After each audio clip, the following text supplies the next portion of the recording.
Hello, I'm Tony, and today we're taking a look at The Almost Gone, a puzzle game currently free from Prime Gaming until I think the 28th of June 2023. This is a straight up puzzle game presented in a series of 3D diorama scenes that can be rotated, and in fact need to be rotated in order to solve the puzzles. The style of graphics here is becoming quite familiar in indie games. It's a limited palette of pastel colours and shades. Not especially detailed. Trees are made of square blocks, for example. But, as I say with all of them, it has its own charm, and they certainly do the job well enough. Interactable objects are pretty clear and stand out from the rest of the background. There is a constant humming noise throughout the game, but isn't always noticeable. It does occasionally rise to like a ominous soundtrack, but that just in hearing range hum certainly sets an oppressive feeling to the game. The game itself is constructed of these 3D diorama scenes set on a grid, which you can see by clicking a map icon in the top left corner of the screen, which is handy. It can give you hints of where you've got to go next. In order to move around this grid, you may need to interact with doors, which can require spinning the scene around. And certainly there are objects in scenes that are not visible from every angle. Once you've opened up doors or other pathways that give you access to different scenes, you are given an on-screen arrow that can be used to navigate rather than having to interact with doors and staircases.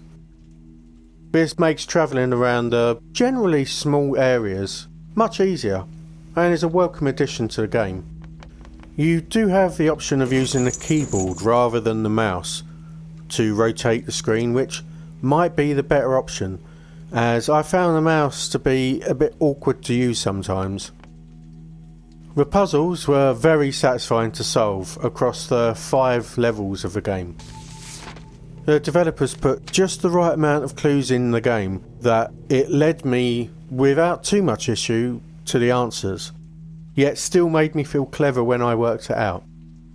One level felt a bit odd though.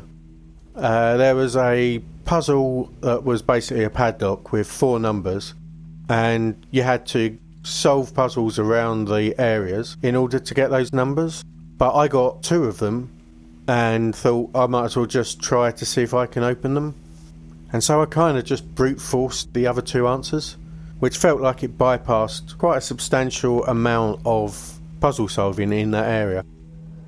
As with previous puzzle games Amazon have given away, like Faraway 2 and 3, you have an inventory system that's brought up with a right click. You have the option to inspect the object, or you can drag it onto an object in your environment.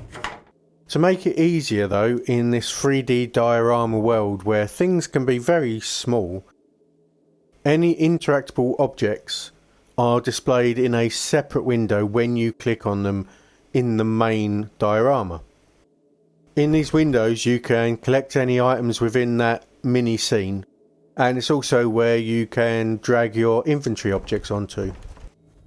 Another sort of strange choice was made here in that some interactions in these windows might cause a new object to appear, where you've now been led to expect that you can collect it from there, but you often can't.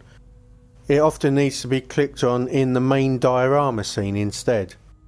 It's obviously not a big deal, but it can feel a little bit jarring and a little bit clunky just as you get the satisfaction of solving the puzzle.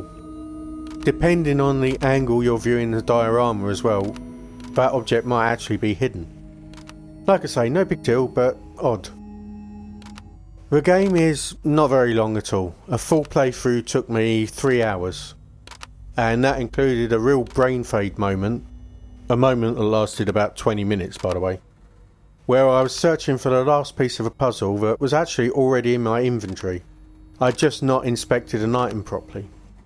Credit to Google there for clearing that one up for me. That was the only time I needed help though.